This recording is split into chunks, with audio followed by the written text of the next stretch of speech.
ফের মর্মান্তিক সড়ক দুর্ঘটনা বর্ধমান আরামবাগ রাস্তায় প্রাণ গেল এক বাইক আরোহীর, গুরুতর জখম আরও একজন। ঘটনা পূর্ব বর্ধমানের রায়নার গোপালপুর এলাকায়।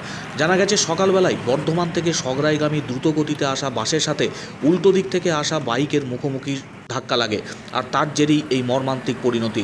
বাইকে থাকা রমজান আলী মণ্ডল এবং তুষার মণ্ডল নামে দুজনকে গুরুতর জখম অবস্থায় নিয়ে আসা হয় বর্ধমান মেডিকেল কলেজ হাসপাতালে। সেখানে রমজান আলী মণ্ডলকে মৃত বলে জানান চিকিৎসকরা। তুষার মণ্ডলের গুরুতর জখম অবস্থায় চিকিৎসা চলছে। বর্ধমান আরামবাগ রাস্তা অত্যন্ত ব্যস্ততম, আর সেই রাস্তাতেই সংস্কারের নামে দীর্ঘদিন ধরে বেহাল পরিস্থিতি হয়ে রয়েছে। ঠিকাদার সংস্থার কাজের গাফিলতির দিকে আঙুল তুলছেন এলাকার মানুষজন। প্রায়শই ছোট বড় দুর্ঘটনা ঘটছে বর্ধমান আরামবাগ রাস্তায়, তবুও সংশ্লিষ্ট কর্তৃপক্ষের কোনো হেলদোল নেই। মর্মান্তিক পরিণতি হচ্ছে বারবার, তারপরেও হুঁশ ফিরছে না সংশ্লিষ্ট কর্তৃপক্ষের। যানবাহনের গতিবেগ নিয়ন্ত্রণ করা, তার পাশাপাশি রাস্তার বেহাল পরিস্থিতি পরিবর্তনের ক্ষেত্রে পদক্ষেপ গ্রহণে সেরকম কোনো উদ্যোগ দেখা যাচ্ছে না। দীর্ঘদিন ধরে কাজ চলছে রাস্তা সম্প্রসারণের নামে, আর তার ফলে গড়িমসি যেমন হচ্ছে, রাস্তা বিপজ্জনক হয়ে রয়েছে। আর এই রাস্তা দিয়েই প্রতিনিয়ত পণ্যবাহী ট্রাক, যাত্রী বোঝাই গাড়ি, মোটর বাইক, অন্যান্য যানবাহনের যাতায়াত। কালভার্ট তৈরি হচ্ছে রাস্তায়, সেই মূল রাস্তার কালভার্ট তৈরি হলেও বিকল্প রাস্তা ব্যবহারের জন্য কোনো রকম সাইনবোর্ড বা সতর্ক বার্তাও নেই রাস্তায়, আর তার জেরেই এই পরিণতি বলে এলাকা সূত্রে জানা যাচ্ছে।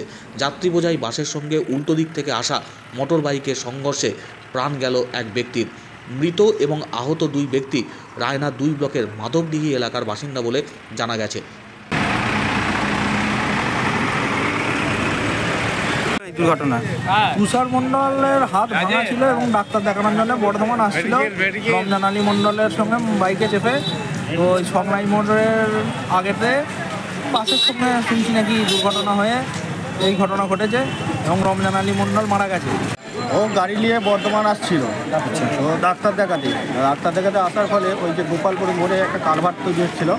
কালভার্টটা একটা সরু রাস্তা, মানে সরুর দিক দিয়ে যে পিচটা আছে অর্ধেক চটিয়ে দিয়েছে, অর্ধেকটা রেখে দিয়েছে। বিকল্প যে রাস্তা করেছে কন্ট্রাক্টর কিন্তু করেনি, কোনো ব্যারিকেড না নিয়ে একটু ওই যেটুকু কেটেছে ওইটুকু শুধু লাল ফিতে দিয়ে একটু ঘিরে দিয়েছে। তার ফলে গোটা রাস্তাটা না করার জন্যে এই দুর্ঘটনাটা ঘটে গেছে।